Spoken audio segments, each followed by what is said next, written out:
এদের যে ভরাডুবি হয়েছে তার প্রমাণ এই ডাকসু।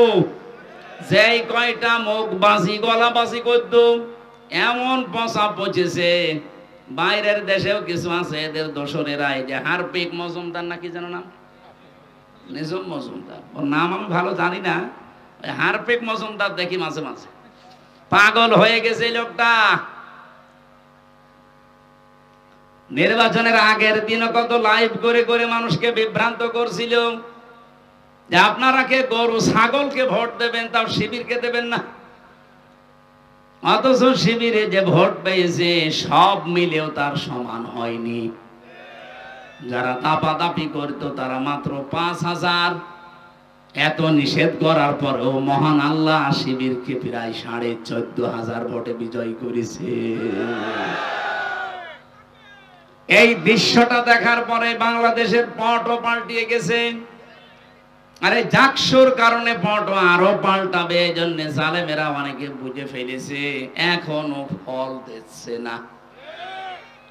যেই দিন ডাকসু নির্বাচন হয় তার পরের দিন আমার আসনে কুষ্টিয়ায় প্রায় 10টা গ্রামের প্রধান, ওরা নিজেরাই যে কোরআন শরীফ আমার সামনে এসে আমারে বলছে, হুজুর ও শয়তানদের সাথে আর নেই, বেঁচে যতদিন আছি দিন কায়েমের জন্য আল্লাহর রাস্তায় থাকবো, আপনি আমাদেরকে সাথে নেন।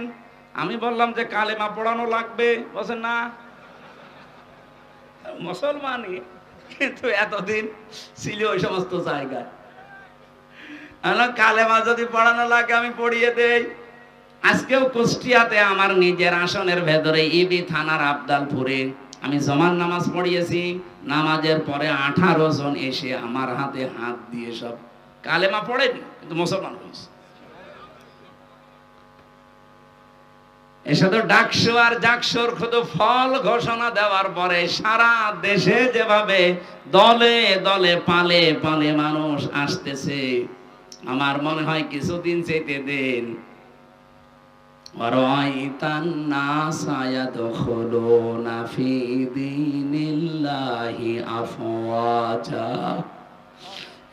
আপনি দেখবেন দলে দলে পালে পালে মানুষ ইসলামে প্রবেশ করছে। সেই দৃশ্য এখন বাংলাদেশে দেখা যাচ্ছে। আল্লামা দেলাওয়ার হোসাইন সাইদি শহীদ রহমতুল্লাহ আলাইহি, তার সন্তান জনাব মাসুদ সাইদি ভাইয়ের হাতে আজকে 50 জন এসে যোগ দিয়েছে, মুসলমান হয়েছে। কারণ ওই এলাকায় হিন্দু বেশি।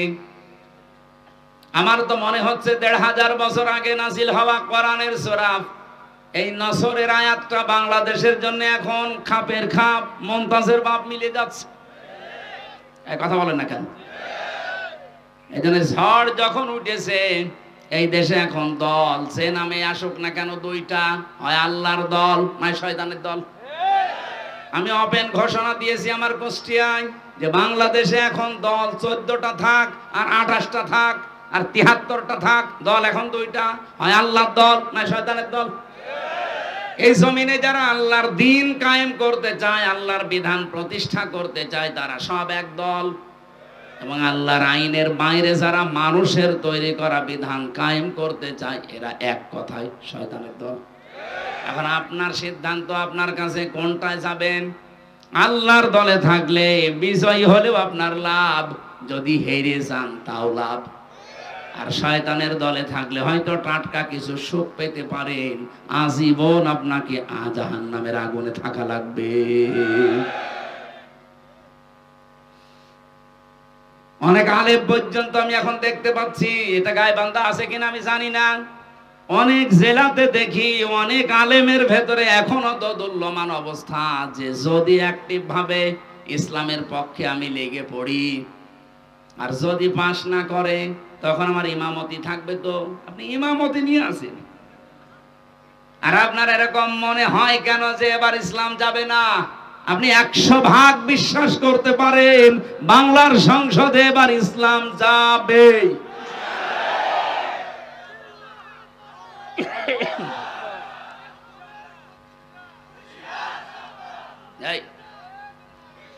আমি যে যাবে বললাম, এটা আমি নিজের ইচ্ছাই বলেছি না।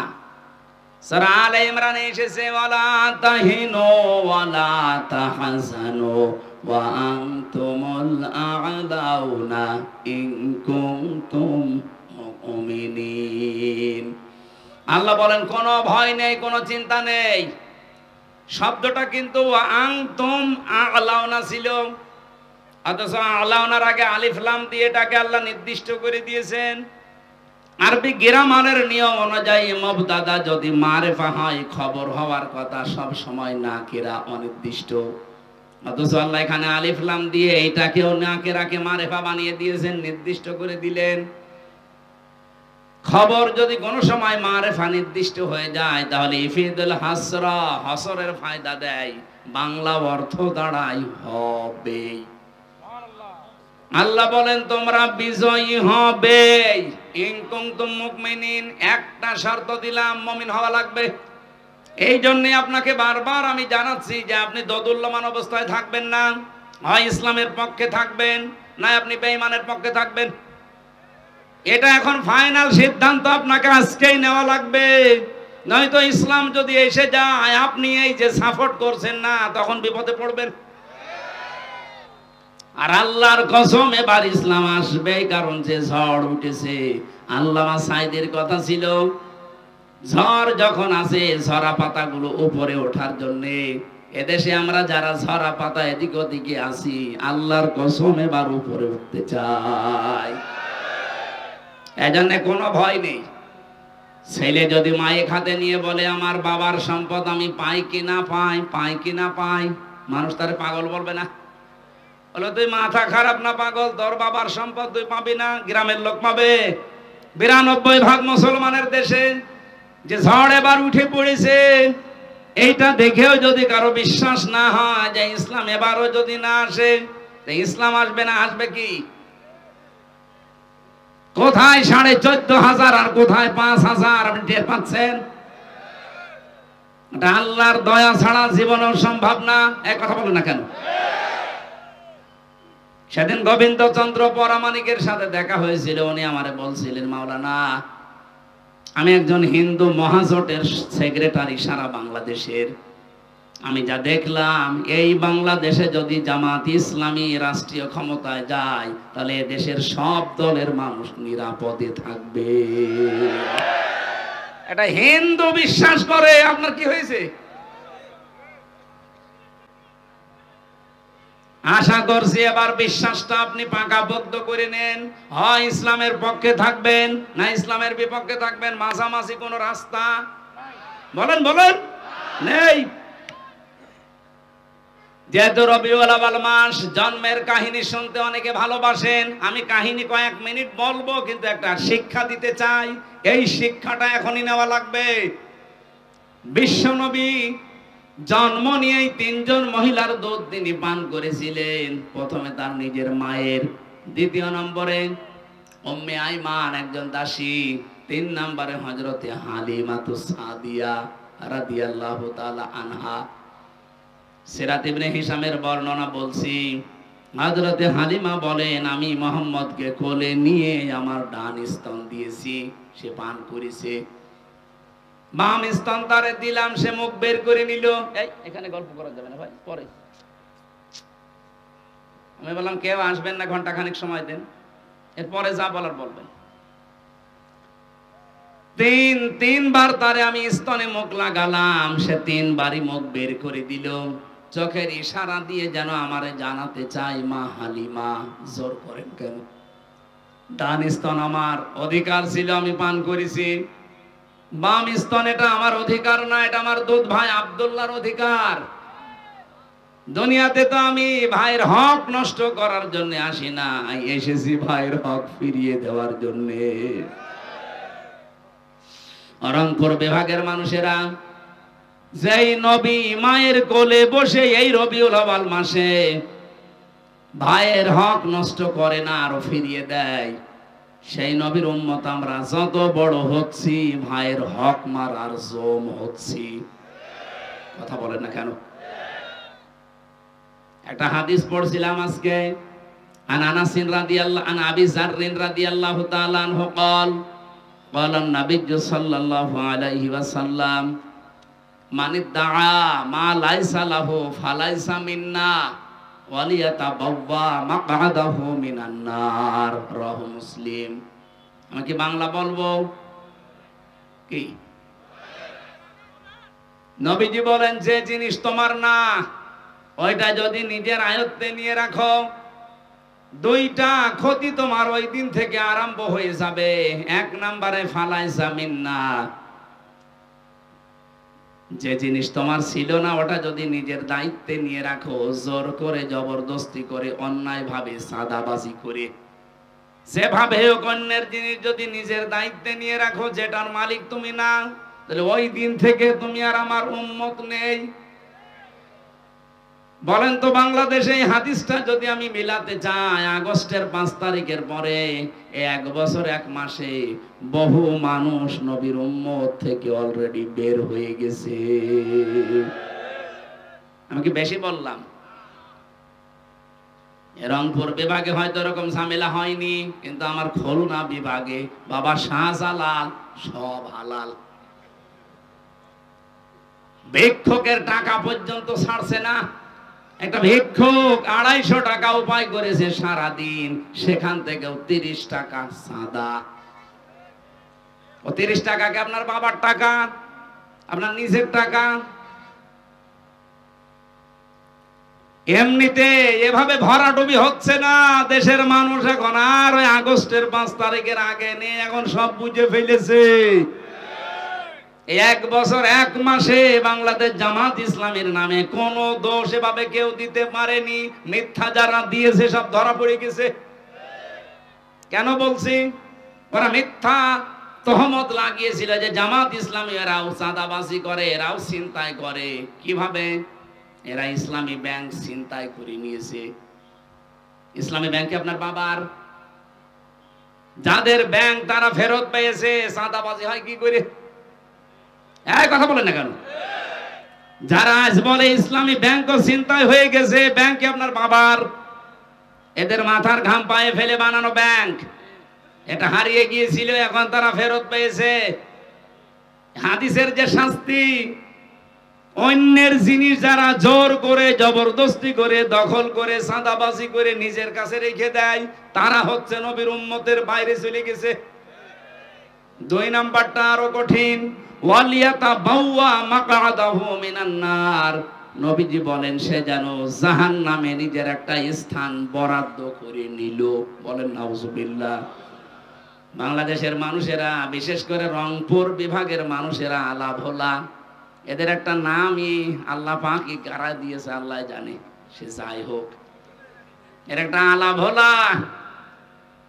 এলাকার মানুষেরা যেহেতু অন্য বিভাগের তুলনায় হালকা একটু গরিব, আপনারা 500 বছর আগে জান্নাতে যেতে পারবেন, কিন্তু সাবধান, অন্যের জিনিস নিজের দখলে নিয়ে রাখবেন না।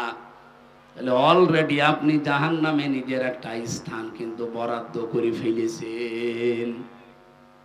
দুনিয়ায় যদি এত কষ্ট করার পরে আখেরাতে একটা জাহান্নামের স্থান বরাদ্দ থাকে, তোর মতো পাগল আর কপাল পোড়া কেউ আছে? সাবধান বাণী উচ্চারণ করলাম এই জন্যে, খুব ভালোবাসিয়ে বিভাগের মানুষকে ফিরে আসেন। যদি কেউ উল্টাপাল্টা থাকেন, চরিত্র সংশোধন করেন। আমার আজকের আলোচনার বিষয়, যেহেতু রবিউল আউয়াল মাস, নবীজির জন্ম এবং ইন্তেকালের মাস, এজন্য আমি এইরকম একটা আয়াত পড়েছি। আমার আলোচনার বিষয় হচ্ছে কার আদর্শ অনুসরণ করছেন, প্রশ্নবোধক চিহ্ন। এরপরে লেখা আছে সাবধান। কি বললাম বোঝা গেছে? কার আদর্শ অনুসরণ করছেন, প্রশ্নবোধক চিহ্ন। সবার কাছে এই প্রশ্নটা। পরের শব্দ একটা আছে সাবধান, আশ্চর্যবোধক শব্দ। আমি এর উপরে কথা বলবো ইনশাআল্লাহ। তাহলে যেই নবী মায়ের কোলে বসে এই রবিউল আউয়ালে ভাইয়ের হক ফিরিয়ে দেয়, সেই নবীর উম্মত এখন যদি আমরা ভাইয়ের হক মেরে খাই, তা কিসের মিলাদ পড়েন আপনি? আমার কথা মনে হয় বোঝা গেছে। তাহলে আজকে থেকে আপনি সিদ্ধান্ত নিতে পারেন, জীবনে আর যাই হোক, আমার দ্বারা কারো হক অধিকার যেন নষ্ট না হয়, আমরা যেন মেনে চলতে পারি এই রবিউল আউয়ালে। এই পয়েন্টটা বলেন আমিন। সূরা আরাফ 35 নম্বর আয়াত, মাত্র একটা আয়াত পড়েছি, 2টা আয়াত, 35-36। নবীজির লক্ষ লক্ষ হাদিস থেকে একটা হাদিসের আংশিক পড়েছি। ইবনে মাসউদ রাদিয়াল্লাহু তাআলা আনহু বলেন, নবীজি আমাকে বলেছেন, ফাত্তাবিউস সিওয়াদাল আযম, তোমরা অনুসরণ করবা ওই দলকে যাদের দ্বারা ইসলাম কায়েম হওয়া তাড়াতাড়ি সম্ভব। বাংলাদেশে যত দল আছে নির্দ্বিধায় এবং স্পষ্ট ভাষায় বলতে পারি ৭৩টা দল এই দেশে কাজ করছে। সবচাইতে তাড়াতাড়ি যোগ্যতা নিয়ে ইসলাম এই দেশে কায়েম করতে পারে বাংলাদেশ জামাত ইসলামী। এদের ইউনিয়নের মেম্বার থেকে আন্তর্জাতিক জীবন পর্যন্ত চালানোর সৎ এবং যোগ্যতা সম্পন্ন মানুষ আছে। কিন্তু অন্য কোন দলে আপনি দেখান, আমি সেখানে যাব, বলেন একটা দলের নাম বলেন যে সেটা মেম্বার থেকে একেবারে আন্তর্জাতিক জীবন পর্যন্ত সব জায়গা তারা চালাতে পারে। ওই দলে যদি এরকম লোক, সৎ এবং যোগ্য লোক থাকে, বলেন আমি সেখানে যাব। আপনি দেখাতেও পারবেন না, আবার নবীর এই নির্দেশও মানবেন না। আপনি কি হয়েছেন কি? আমার কথা বোঝা যায়নি? সুতরাং এই দেশে এখন তাড়াতাড়ি ইসলাম কায়েম হওয়া সম্ভব যাদের দ্বারা নবীজির নির্দেশ ফাত্তাবিউস সিওয়াদাল আযম, তাদের অনুসরণ করা লাগবে, সাহায্য করা লাগবে, পেছনে থাকা লাগবে। আমার কথা যদি নাও মানেন, নবীর কথা মানতে অসুবিধা আছে? কার কাছে যদি মনে হয় যে এটা রাজনীতি, এটা ধান্দাবাজি, এদিকে আসেন, কানের নিচে এমন জোরে দেব আপনি সব টের পেয়ে যাবেন। এবার আসেন আয়াতটায়, সূরা আরাফ। আরাফ মানে পরিচিত হওয়া। আরাফা ইয়ারিফু উরফুন, এর বাংলা অর্থ পরিচিত হওয়া। দ্বিতীয় তাফসীর কি? আরাফ নামে একটা প্রাচীর আছে জান্নাত আর জাহান্নামের মাঝে, অবাইনাহুমা হিজাব। 46-47 নাম্বার আয়াতে এই তথ্যটা পাবেন সূরা আরাফের। ওয়া আলাল আরাফি রিজালু ইয়ারিফুনা বিসিমাহুম, আল্লাহ পাক বলেন এই জায়গায় আমি কিছু মানুষকে বসিয়ে দেব। নবীজি যখন আয়াতের ব্যাখ্যাটা করছিলেন, সাহাবায়ে কেরাম সামনে বসা, আল্লাহর নবী বলেন এই মানুষগুলোকে আল্লাহ জাহান্নামে দেবে না, জান্নাতেও দেবে না। সঙ্গে সঙ্গে প্রশ্ন করেছিলেন সাহাবী, হে নবী, এদেরকে আল্লাহ জান্নাতে দেবে না, জাহান্নামও দেবে না, কারণ কি? নবীজি বললেন জান্নাতে এদের দেবে না একটা কারণে, এদের সব ভালো ছিল, মায়ের সাথে আচরণ খারাপ ছিল। বাংলাদেশে এরকম সন্তান নেই? হ্যাঁ, কথা বলেন না কেন? সব ভালো, নামাজ পড়ে, রোজা রাখে, পর্দা করে চলে, ব্যবসা হালাল, কিন্তু মা বাবার সাথে সম্পর্ক ভালো না। এই যে সম্পর্কটা ভালো না, এর পেছনে আমি দুইটা কারণ পেয়েছি। এক নম্বরে এই ছেলেটাকে ছোটবেলা থেকে এই মা আর বাবা যে শিক্ষাটা দেওয়া দরকার দিনের, এটা দেয়নি। এই জন্য এই ছেলে আর মেয়ে জানে না যে আল্লাহর পরে মা বাবার স্থান। এরকম শিক্ষা দেশে নেই। আপনি দেখেন ডক্টর মোহাম্মদ ইউনূস, দুই নবীর নাম ওনার, মোহাম্মদ আর ইউনূস, কয় নবী? অথচ কইল কি 1 থেকে 5 পর্যন্ত গানের মাস্টার নিয়োগ দিয়েছে, অথচ 1 থেকে 5 পর্যন্ত কোরআন শেখাতে একটা মাওলানা শিক্ষক নিয়ে দিতে পারে নাই। এক কথা বলেন না কেন? গাইবান্ধাবাসী, আমার কুষ্টিয়াবাসীর দাবি যে গানের মাস্টার যদি এই 92% মুসলমানের দেশে 1 থেকে 5 পর্যন্ত নিয়োগ দেওয়া হয়, তাহলে 1 থেকে 5 পর্যন্ত মুসলমানের ছেলে মেয়েদের জন্য একটা আলেম নিয়োগ দেওয়া লাগবে। এ দাবি আপনারা করেন না? কারা করেন দেখি? লিল্লাহে তাকবীর।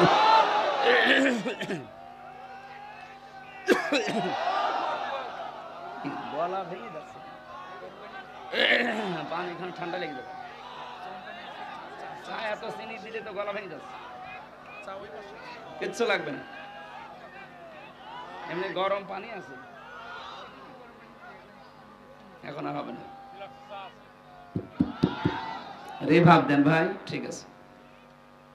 সর্বোচ্চ দায়িত্বে যেহেতু আছেন আপনি, এতগুলো মানুষের জীবনের উপরে দাঁড়িয়ে আছেন, বসে আছেন, যাই হোক, ফেব্রুয়ারির 12 তারিখে নির্বাচন দিয়ে আপনি চলে যাবেন, অলরেডি ঘোষণা দিয়েছেন, আপনি চলে যান। কিন্তু যাওয়ার আগে এমন একটা কাজ করে যান যেন এই জাতির কাছে আপনি অমর হয়ে থাকতে পারেন। এটা আমরা চাই না।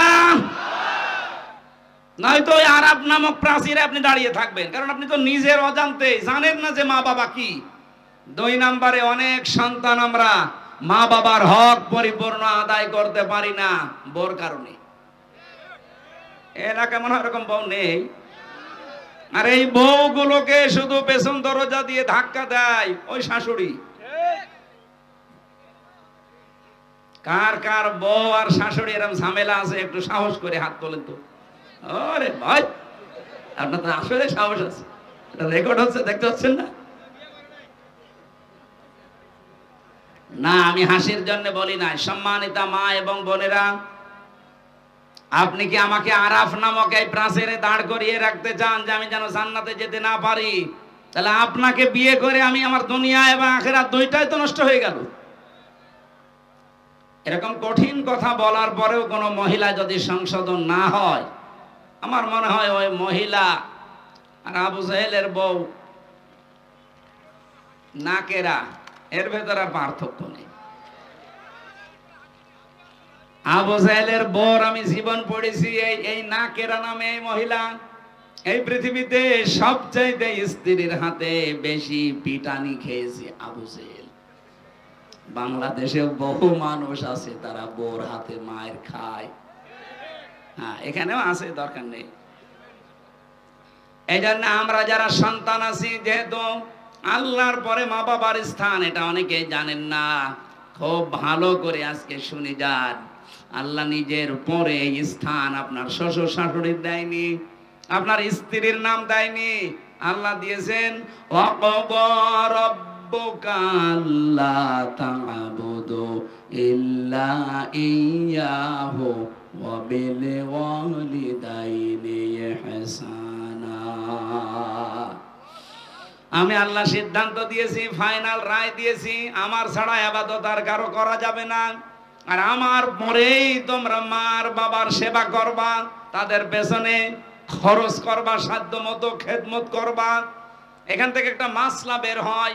এদিকে তাকান। আল্লাহ পাক যে আইন দিলেন, রায় দিলেন, ফায়সালা দিলেন, সিদ্ধান্ত দিলেন যে আল্লাহ ছাড়া কারো ইবাদত করা, কারো আইন মানা। কয়েকজন বললেন আল্লাহর আইন ছাড়া কারো আইন মানা যাবে? আল্লাহর আইন মানা কি? আর জোরে বলেন। মা বাবার আইন মানা কি? না না, হয়নি। মাঝখানে ওয়া কি খেলা করার জন্য দিস। আল্লাহর আইন মানা ফরজ, কিন্তু মা বাবার আইন মানা ফরজ না, তাদের সেবা করা, খেদমত করা ফরজ। কি বুঝলেন এখান থেকে?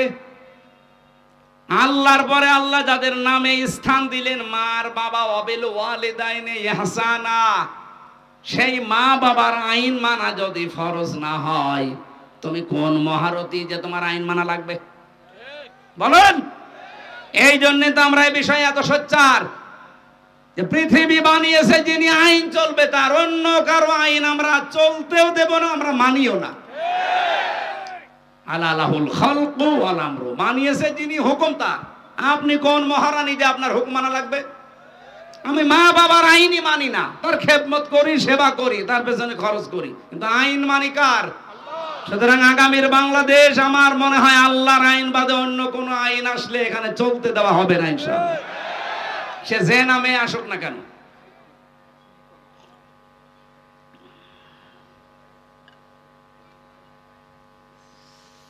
গাইবান্ধাবাসী, এ পর্যন্ত আমি স্টপ করলাম। আপনি বুঝে ফেলেছেন যে মা বাবার সাথে বেয়াদবি করলে, তাদের হক আদায় না করলে আপনি জান্নাতে যেতে পারছেন না, ওই জায়গায় দাঁড়াবেন। নবীজি বলেন এই লোকগুলো জাহান্নামেও যাবে না। সাহাবী বলেন হুজুর এরা জাহান্নামে যাবে না কেন? বিশ্ব নবী জানিয়েছেন এরা দিন কায়েমের জন্য দুনিয়াতে চেষ্টা করেছে, এই জন্য আল্লাহ জাহান্নামে দেবে না। তার মানে হাদিস অনুযায়ী ফাইনাল বলা যায়, যারা বাংলাদেশে আজ দিন কায়েমের জন্য চেষ্টা করছেন, আপনি আর যাই করেন জাহান্নামে আপনাকে আল্লাহ দেবে না। এজন্য এখনো যারা অ্যাক্টিভ হতে পারেননি বাংলাদেশে, একামতে দিনের দায়িত্ব পালন করবেন, আপনি কর্মী হবেন। এখনো যারা আসতে পারেন নিয়ে আসেন ফিরে, আপনাকে দিয়ে আল্লাহ কাজ করাতে চাই। আপনার যদি মন তৈরি না হয় জোর করে আল্লাহ কিন্তু নিয়ে আসবে না। আল্লাহু ইয়াজতাবি ইলাইহি মাইয়াশা ওয়া ইয়াহদি ইলাইহি মাইয়ুনিব। আল্লাহ পাক যাকে ইচ্ছা মনোনীত করেন, নির্বাচিত করেন, পছন্দ করেন। আল্লাহ তাকে সিলেক্টেড করেন। তাকে কোন মানুষ? ইয়াহদি ইলাইহি মাইয়ুনিব, তাকে আল্লাহ হেদায়েত দেন যেই লোকটা আল্লাহর দিকে মন থেকে ফিরে আসতে চায়। সুতরাং একামতে দিনের কাজ আপনাকে দিয়ে আল্লাহ করাবে যদি আপনার মন তৈরি হয়। আপনি আর সাধারণ মানুষ তখন এক না। এজন্য মন তৈরি করে ফেলেন, সিদ্ধান্ত নিয়ে ফেলেন, এই দেশে দিন কায়েম হওয়ার আগ পর্যন্ত আমার কোনো বিশ্রাম নেই। এই কথা বলেন না কেন? আবু তালেব সরকার যদি পারে, মাওলানা নজরুল ইসলাম যদি পারে, আব্দুল করিম যদি পারে, আমি পারবো না? মানে আমি মনটা ওদের মতো তৈরি করে দেখেন, আল্লাহ আপনাকেও ময়দানে কাজে লাগিয়ে দেবে। এর আগে একটা শব্দ আছে, এটা আমাকে খুব ভাবায়। বাংলাদেশের বহু আলেম, অনেক পীর পর্যন্ত এ রাস্তায় আসতে চায় না, বিভিন্ন ফতোয়া দেয়। এবার আপনি তাদের কথা শোনেন তো। কাবুরন আলাল মুশরিকিনা মা তাদউহুম ইলাইহি। হে নবী, আপনি মানুষকে যেদিকে ডাকেন যে দিন কায়েম করা লাগবে, এই কথা শুনলে সবচাইতে বেশি মন খারাপ হবে, খারাপ লাগবে, রাগ করবে মুশরিকরা। সুতরাং এই বাংলাদেশে আমরা যারা দিন কায়েমের কথা বলি, আল্লাহর বিধান কায়েমের কথা বলি, এ কথা শুনলে যে পীর রাগ করে, এ কথা শুনলে যে ইমাম রাগ করে, এ কথা শুনলে যে হাজী রাগ করে, সে যেন বিশ্বাস করে তার জীবনে কোনো না কোনো কায়দার শিরিক হচ্ছে, আর শিরিক হলে সে লোকটা মুশরিক। আমি আশা করি কথা বোঝাতে পেরেছি। আপনার কাছে দিন কায়েমের কথা শুনলে যদি রাজনীতি মনে হয়, যদি মনে হয় এটা ধান্দাবাজি, দুনিয়ার কাজ, আপনি বিশ্বাস করেন আপনার দ্বারা কোনো না কোনো ভাবে শিরিক হচ্ছে। আর শিরিক যে করে সে কি? মুশরিক। বলেন বলেন। কাবুরা আলাল মুশরিকিনা মা তাদউহুম ইলাইহি। হে নবী, আপনি যেদিকে মানুষকে ডাকছেন, আনাকিমুদ্দিন ওয়ালা তাতাফাররাকু ফি, আসো দিন কায়েম করি, এ বিষয়ে কোনো মতপার্থক্য চলবে না। আপনার কথা শুনলে রাগ হবে তাদের যারা মুশরিক। তা আমরা তো দিন কায়েমের জন্য বলি, আমার বাবার আইনের কথা বলি না। আপনার রাগ হয় কোন কারণে? আপনি কেন বলেন যে হামজা রাজনীতি করে? আমি বিশ্বাস করি আপনার জীবনে কোনো না কোনো কায়দায় শিরিক হয়ে যাচ্ছে, ওই শিরিক আগে আপনি বন্ধ করেন, নয়তো আপনার রাগ হবেই, এটাই স্বাভাবিক। এদের সময় যখন এসেছে দিন কায়েম করার চেষ্টা করলে যেহেতু জাহান্নামে যাওয়া লাগে না, আপনাকে আমি আহ্বান জানাচ্ছি, ফিরে আসেন। দলে দলে পালে পালে মানুষ যেভাবে আসতেছে, আপনিও আসেন, মন তৈরি করেন। এদেশে আর কোন জালেম, কোন সাদাবাজ মাথা ছাড়া দিয়ে উঠতে পারবে না ইনশাআল্লাহ।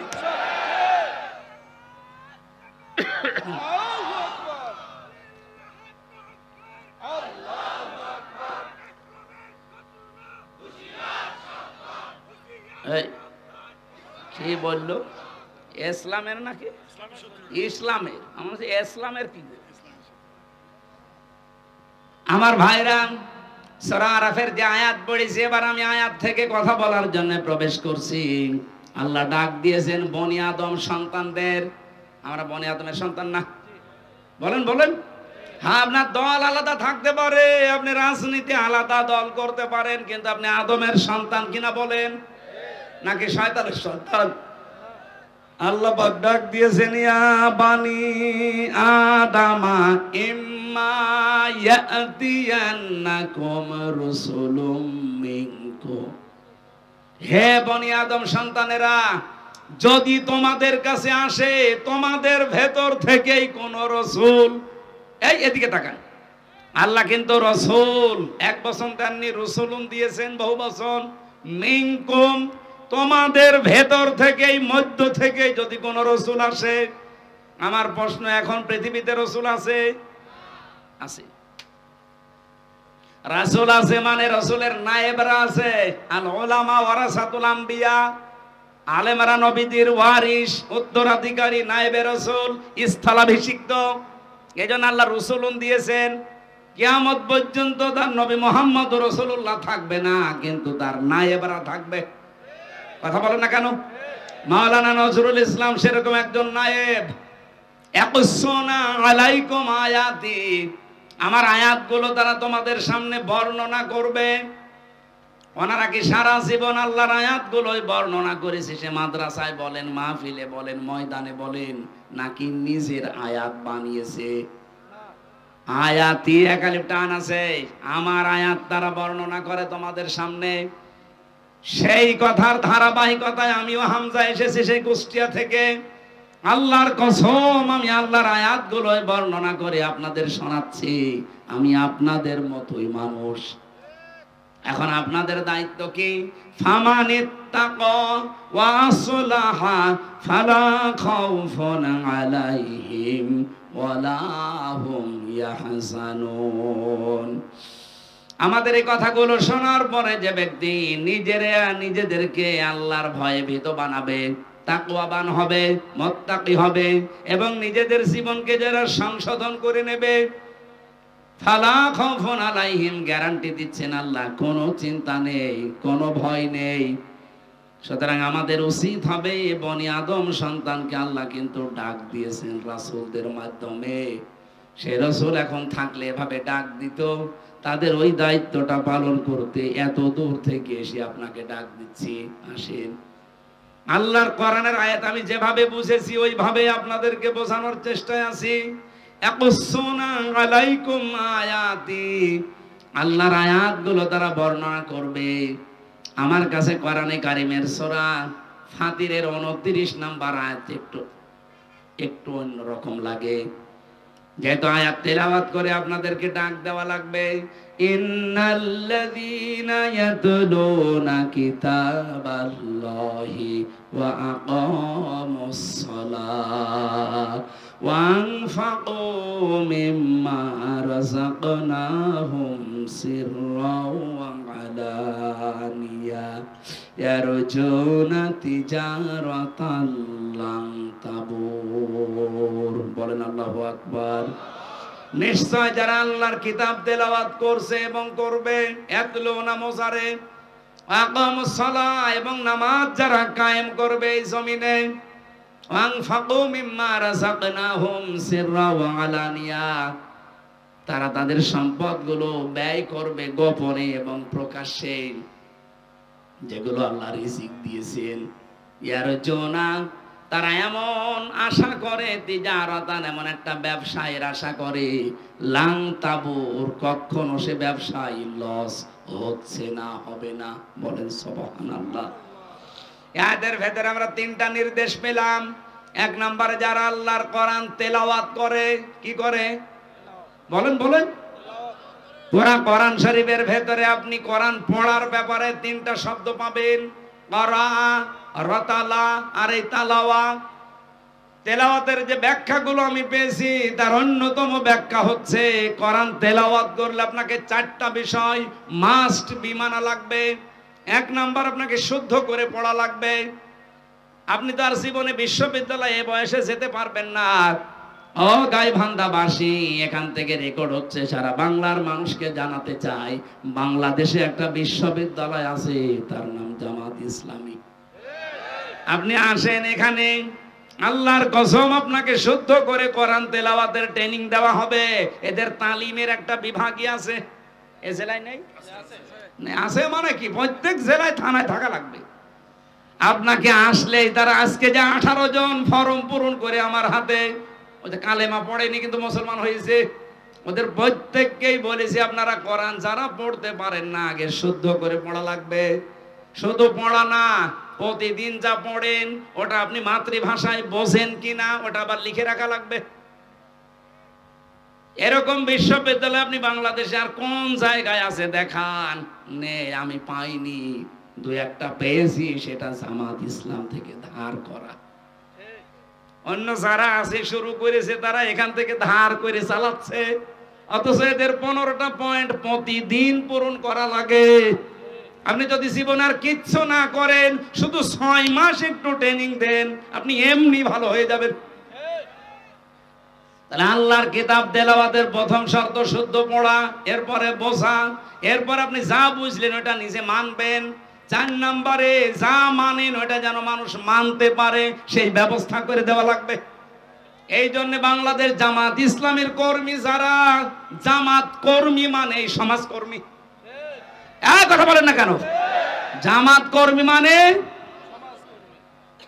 আপনি আল্লাহর কোরআন তেলাওয়াত করতে গেলে এই পয়েন্টগুলো আপনার সামনে চলে আসবে। আকামুস সালাহ, 2 নম্বরে নামাজ কায়েম করা লাগবে। ও বাংলার মুসলমানেরা, 54 বছর আমরা স্বাধীন হয়েছি, এই দেশে কি আজও নামাজ কায়েম হয়েছে? কি আছে? নামাজ পড়া আছে, আমরা নামাজ পড়ি। ফাসাল্লি লিরাব্বিকা, আপনার রবের জন্য নামাজ পড়েন। মাত্র একটা জায়গায় আল্লাহ কোরআনে দিলেন যে নামাজ পড়ো, আমরা সবাই নামাজ পড়ি। অথচ 82 জায়গায় আল্লাহ দিয়েছেন আকামুস সালাহ, নামাজকে কায়েম করো। এই কথা বলতে গেলে আপনার কাছে রাজনীতি মনে হয়, ধান্দাবাজি মনে হয়। আমার মনে হয় আপনি আল্লাহকেও ধান্দাবাজি বলবেন। কথা বলেন না কেন? আমি কি কোনদিন বলেছি যে আমার দাদাকে প্রতিষ্ঠা করা লাগবে? বলেন। আমি সেই বিশ্ববিদ্যালয়ের ফার্স্ট ইয়ার থেকে এখানে আসি, সেই 12 সাল থেকে। কোনদিন আজ পর্যন্ত বলেছি যে আমার বাবা রিয়াজউদ্দিন তার আদর্শ কায়েম করা লাগবে? যতদিন বলেছি আল্লাহর কোরআন কায়েম করার চেষ্টা চালান। নামাজকে আপনি সংসদে নিয়ে যান। তখন সলিমদ্দি ভাই, কলিমদ্দি ভাই চলো নামাজ পড়তে যাই বলা লাগবে না। ইসলামকে আমরা এই 54 বছরে শুধু অনুরোধের জায়গায় রেখেছি, আদেশের জায়গায় নিতে পারিনি। কথা বলেন না কেন? আগামীতে ইসলাম কি অনুরোধের জায়গায় থাকবে না আদেশের জায়গায় যাবে? ওখান থেকে আদেশ আসবে, ডু ইট, এটা কর। আকামুস সালাহ। মাওলানা নজরুল ইসলামের মতো, আব্দুল করিমের মতো এই বাংলাদেশে 151 জন যদি এবার যেতে পারে সংসদের প্রথম অধিবেশনে, তাদের বলা লাগবে মাননীয় স্পিকার আমরা নামাজের বিল চাই। সূরা হজ 41 নম্বর আয়াত। আমি কি বানিয়ে বলছি? ওনারা করবে ওটা 100 ভাগ। যদি না করে ওনাদের ভোট দেওয়ার দরকার নেই। আল্লাযীনা ইম্মাক্কান্নাহুম ফিল আরদি আকামুস সালাহ। আমার এই সমস্ত মুমিন বান্দাদের আমি যদি রাষ্ট্রীয় ক্ষমতা দান করি, তারা সর্বপ্রথম নামাজ কায়েম করবে। এজন্য নামাজ কায়েমের আন্দোলন বাংলাদেশে কোন দল করে আপনি নিজেই জানেন। বহু দল আছে দেশে নামাজ পড়ার কথা বলে, কিন্তু নামাজ কায়েম করা লাগবে কথা বলে শুধু জামাত ইসলামী বাংলাদেশ। 3 নম্বরে খরচ করা লাগবে আপনার যা আছে, প্রকাশ্যে হোক গোপনে হোক। এর জন্য আমরা আশা করি এমন একটা ব্যবসার লাংতাবুর, জীবনেও কোনো লস নেই। এই জন্য যে 3টা কর্মসূচি, যেহেতু বাংলাদেশ জামাত ইসলামী এই 3টা হাতে নিয়েছে, এই জন্য আহ্বান জানাচ্ছি। আমরা বর্ণনা করে আপনাদেরকে আল্লাহর আয়াত থেকে তেলাওয়াত করে করে শুনিয়েছি। এখন আপনার বিবেকে যা লাগে আপনি তাই করেন। এরপরে আল্লাহ জানিয়েছেন আল্লাযীনা কাযযাবু বিআয়াতিনা ওয়াস্তাকবারু আনহা। আমার এই সহজ সরল আয়াতগুলো শোনার পরে যারা মিথ্যা প্রতিপন্ন করে, আস্তাকবারু আনহার, অহংকার করে মুখ ফেলিয়ে চলে যায়, যে এরকম কথা বলেই থাকে, এরকম অনেকে বলে না, উলাইকা আসহাবুন নার হুম ফিহা খালিদুন। এরা চিরকাল জাহান্নামে থাকবে, এরা জাহান্নামের অধিবাসী। বলেন নাউজুবিল্লাহ। এরপরে যে কথাগুলো আমি পড়েছি এর আয়াতের পরে, ফামান আযলামু মিম্মান ইফতারা আলাল্লাহি কাযিবান আও কাযযাবা বিআয়াতি। ওই লোকটার চাইতে বড় জালেম আল্লাহর দৃষ্টিতে আর কেউ নেই, যে লোকটা আল্লাহ সম্পর্কে মিথ্যা রচনা করে অথবা আল্লাহর আয়াতকে মিথ্যা প্রতিপন্ন করে। উলাইকা ইয়ানালুহুম নাসিবুহুম মিনাল কিতাব। তার কপালে যেটা লেখা আছে, এখানে কিতাব মানে তাকদীর, তার তাকদীরে কপালে যেটা লেখা আছে তার কাছে সেটা পৌঁছাবে। সুতরাং ডাকসু বলেন, জাকসু বলেন, রাকসু বলেন আর চকসু বলেন, যাই বলেন, কপালে যেটা লেখা আছে ওটা পৌঁছাবে, যতই ষড়যন্ত্র হোক। কোন ষড়যন্ত্র কাজে লাগবে না ইনশাআল্লাহ। হাত্তা ইযা জাতুহুম রুসুলুনা ইয়াতাওয়াফাউনাহুম, হঠাৎ যখন তাদের কাছে মরণের ফেরেশতা চলে আসবে, ক্বালু, তারা বলবে, আইনামা কুনতুম তাদউনা মিন দুনিল্লাহ, নিজেদের উপরে যারা জুলুম করেছো, কোথায় আজ তারা যাদের কথা মতো তোমরা ন্যায়কে অন্যায় বানিয়েছো, অন্যায়কে ন্যায় বানিয়েছো? বাংলাদেশে এটা এখন নেই। কথা বলেন না কেন? শিক্ষক নামে কিছু কলঙ্ক এখনো পর্যন্ত জাকসুর রেজাল্টের ঘোষণা দেয়নি, অথচ ঘোষণা রাত ৮টা-৯টার ভেতরে দেওয়ার কথা। এত করে একটা প্রতিষ্ঠানের এই সর্বোচ্চ ৮,৫০০ ৭,৫০০ থেকে ৮,০০০ ভোট, এইটা গণনা করতে যদি ২৪ ঘন্টা পার হয়ে আবার ২৪ ঘন্টা চলে আসে, যে জাতীয় নির্বাচন কি করবেন এদেশের মানুষ বুঝে ফেলেছে। এটা নিয়ে যদি ঝামেলা করেন এদেশে কোনো নির্বাচন আগামীতে আর হবে না ইনশাআল্লাহ। এখানে কোনো ষড়যন্ত্র না করে যে যা পেয়েছে সেটা তার কাছে পৌঁছিয়ে দেন। আর যারা ষড়যন্ত্র করছেন তাদের কিন্তু ফেরেশতারা এটা বলবে। আষাঢ় দিয়ে যখন মরণের বিছানায় পড়বেন তখন বলবে, মাতা কুনতুম তাদউনা মিন দুনিল্লাহ, আল্লাহ বাদে তাদের উপরে ভরসা করেছিলে, কেউ আমেরিকার দিকে, কেউ ভারতের দিকে, কেউ লন্ডনের দিকে, কই তারা? ক্বালু, ওরা বলবে, দল্লু আন্না, আমাদের থেকে এ লন্ডন, আমেরিকা, ইন্ডিয়া সব উধাও হয়ে গেছে। আমি কি বানালাম এটা? এখন যদি বলেন লন্ডন কোথায়, এদিকে আসেন, আসেন এদিকে আসেন, আমি দরকারে তাফসীর এখন লিখবো। ক্বালু দল্লু আন্না, আমাদের থেকে তারা উধাও হয়ে গেছে। কারা? যাদের কথা মতো আমরা এই ন্যায়কে অন্যায় বানাতাম। এরপরও জানি অনেকের বিবেক খুলবে না, বিশেষ করে এই হারফিক মজুমদার, এই ডাক্তার জাহেদ, এরকম বহু মানুষ এখন আছে ঘাপটি মেরে, যারা এই 15.5 বছরে এই 5 আটা গোলাম ছিল এই জালেমদের। শাহিদও, তারা বলবে, আলা আনফুসিহিম, আমরা নিজেরাই সাক্ষী দিচ্ছি আমাদের নিজেদের উপরে, আন্নাহুম কানু কাফিরিন, আমরা কাফের ছিলাম। আল্লাহ রাব্বুল আলামিন এরপরে কিছু আদর্শের কথা জানিয়েছেন, যে যারা জাহান্নামে প্রবেশ করবে, ওরা জাহান্নামে প্রবেশ করেই দেখতে পাবে ওদের পূর্বে যারা ওই জিন আর মানুষের ভেতরে যারা পথভ্রষ্ট করেছিল, ওরা আগুনের ভেতরে। ওরা বলবে, কুল্লামা দাখালাত উম্মাতুল লাআনাত উখতাহা হাত্তা ইযা দারাকু ফিহা জামিআ ক্বালাত উখরাহুম লিউলাহুম রাব্বানা হাউলাই আযাল্লুনা ফাআতিহিম আযাবান দি'ফাম মিনান নার ক্বালা লিকুল্লিন দি'ফুন ওয়ালাকিন লা তা'লামুন। জাহান্নামে প্রবেশ করে যখন দেখতে পাবে তাদের পূর্বপুরুষ, এতদিন যাদেরকে মেনে চলতো, মানুষের তৈরি করা আইন কায়েমের জন্য যারা চেষ্টা করতো, ওরা সব জাহান্নামের আগুনে এরা প্রবেশ করে ওদেরকে লানত দিতে থাকবে, যে তোদের কারণে আজকে আমরা জাহান্নামে। ওরা বলবে, আমাদেরকে বদদুয়া দিয়ে কোনো লাভ নেই। যেই বলবে আল্লাহ এদের কারণে জাহান্নামে এসেছি, এদেরকে ডবল শাস্তি দাও, আল্লাহ ধমক দিয়ে বলবেন, সাবধান, 2 জনে আজকে ডবল শাস্তি। আমার মনে হয় এগুলো সব বানানো কথা, 100% সত্য কথা, অথেন্টিক কথা, কোরআনের কথা। আপনি বাড়িতে যে সূরা আরাফের 35, 36, 37, 38 নম্বর আয়াত মিলিয়ে দেখেন, আপনার সাথেও মিলে যাবে।